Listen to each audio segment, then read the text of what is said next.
Anthony Hartwig here with a Maplewood girls basketball coaches corner and season preview. We're joined by the head coach of the Rockets, Stephanie Pykare. Coach, thank you so much for coming on talking to us today.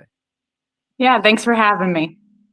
Rockets have a very exciting season ahead of them, and it's a lot of faces that we learned last year. You have a returning cast of very Yep. good talent. Let's go over the roster and talk about the players that you're going to lean on this year and the leaders you're going to have and the things that have to happen for you to succeed.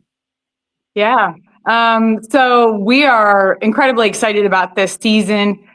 We return all 5 starters, 1 through 6. Actually, our 6th man, was with us last season. So we return Morgan Himes at the point, Claire Urchek, and Lauren Craig at the guards.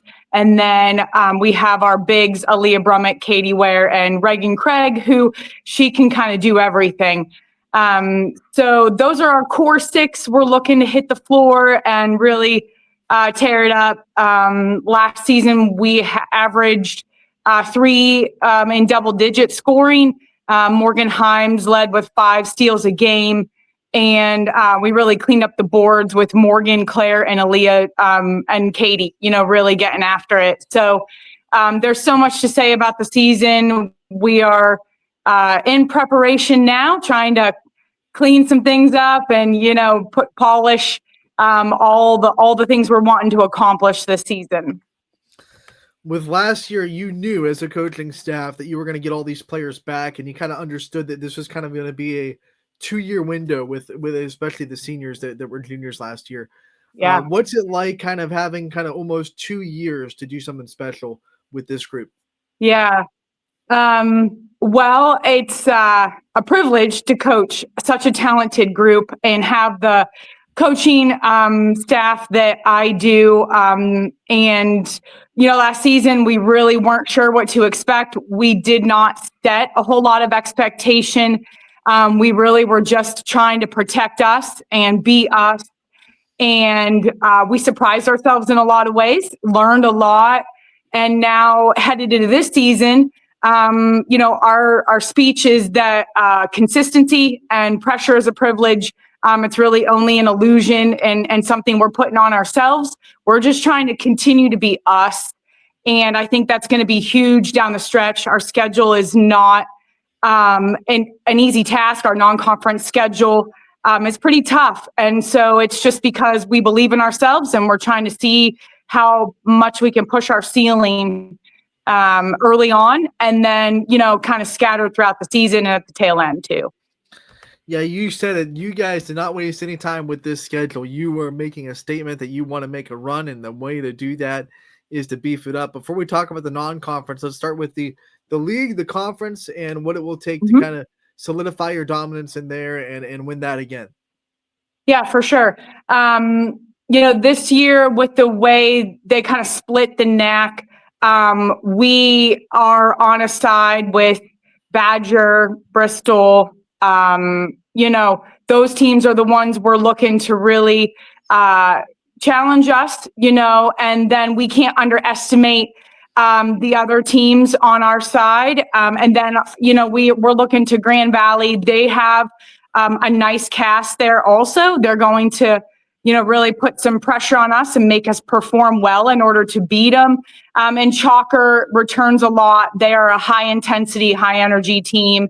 And so on any given night, anybody can beat anybody. We've got to perform and be us and be consistent in that. So, we're not underestimating our conference by any means. And so we got to take care of business on every night. Then we go into the non-conference schedule, which, as you kind of alluded to, is not for the faint of heart. And if anyone thought the Maplewood's taking their foot off the brakes for their non-conference schedule, they got another thing coming. You open the season with Howland, and then it only gets harder after that. Talk about the non-conference schedule, the teams that are on it, and why you're so excited to kind of go up and test yourselves against these great teams. Yeah, we as a coaching group did not feel like it would do us any benefit to have an easy non-conference schedule. So we went after some schools that we knew would challenge us, could beat us. They're 50-50 games. And so we've got to see who we are, and test us. We got to see what happens when we're in a dogfight, what happens when we're ahead, what happens when we're behind, what kind of defenses, are going to be effective against those good teams that have shooters. And so Howland and Crestview are our first two. They are highly respected programs, have their own stars returning. And so, we're going to push our ceiling early and not be afraid to lose. That's the other thing too, is we can't be afraid. A loss can teach us just as much as a win. And sometimes it's important early on just to gut check us. So, we're gonna hit it, and we're gonna win in preparation. I believe in that, and the things that we do day in and day out, we constantly are trying to get better at to facilitate that. Don't want to bring up old wounds, but last year, so close to a district championship in that game against Yeah. Mogador. Tip of the hat to them. They made the plays down the stretch, but you had opportunities to win that game. How hungry does that make this team, knowing that they were so close to that trophy and they want to get back there this year?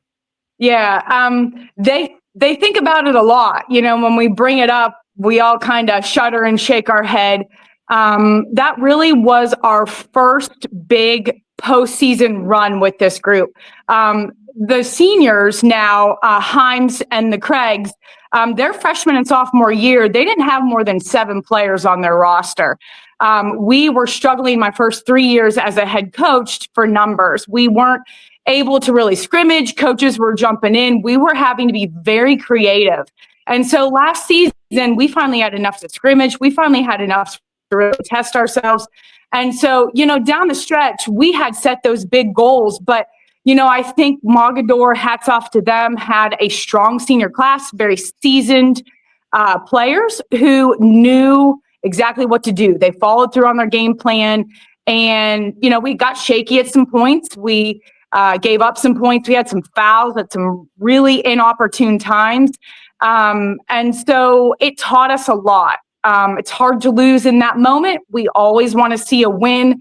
But what we learned from that and the fuel that it's given us is going to be huge this season. And then let's go into the coaching staff. I never do these coaches' corners and season previews without giving you guys the chance to talk about the people that work with you, because although you get the interviews and you kind of get the limelight, you don't do it by yourself. We know that. So I want to give you the time to talk about your staff and the great people in the administration and the school that kind of make this program what it is. Yeah, I appreciate that. There's no possible way I could do this by myself. And when I think I can, I'm proven wrong.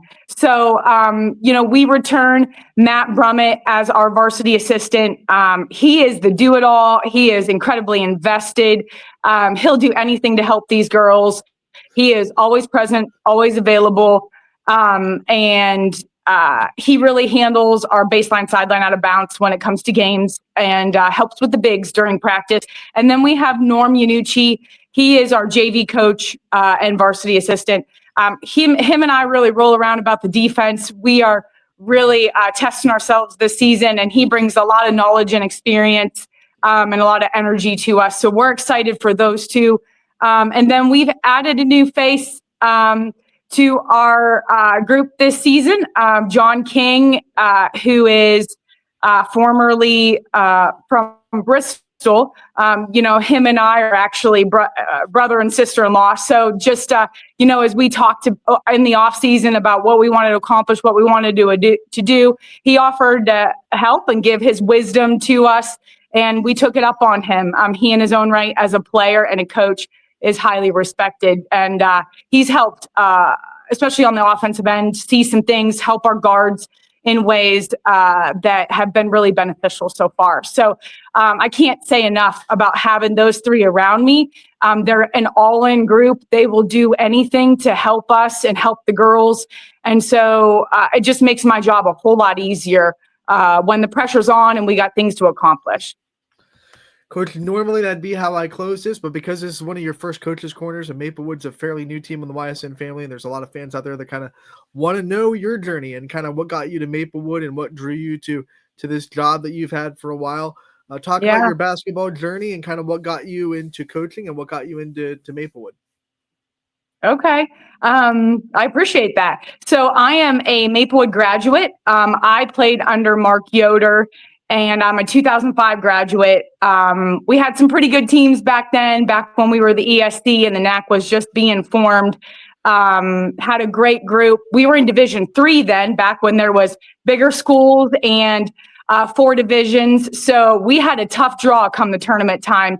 And then I took my experience to Slippery Rock my freshman year, ended up transferring and finished my basketball collegiate career at Mount Union. And so I played under Susie Bennett there and just learned a ton, absorbed everything I could. And really, it didn't occur to me that I would get back into coaching until Maplewood and Coach Yoder called me and said that we needed a 5th and 6th grade girls coach. And, as I was finishing up grad school, I love the game. I wanted to give back. I'm truly a believer in not forgetting your roots and giving back. So I took it. And then I ended up with a very talented group with Bailey Starcher, Marissa Ventura, and just kind of followed them through. And then Coach Yoder asked me to be the JV coach. And the rest is history. So I'm entering my 5th year as a head coach here and just loving giving back. And now I have a daughter in the program too, which is extra icing on the cake. So just super excited, very privileged. Coach, we are so happy that this is the 2nd year that we've been able to call Maplewood a member of the YSN family. You are officially the first team to be in their 2nd year because we got you during basketball season last year.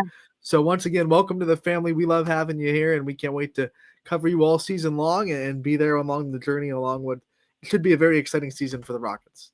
Yes, we appreciate your support. Thank you.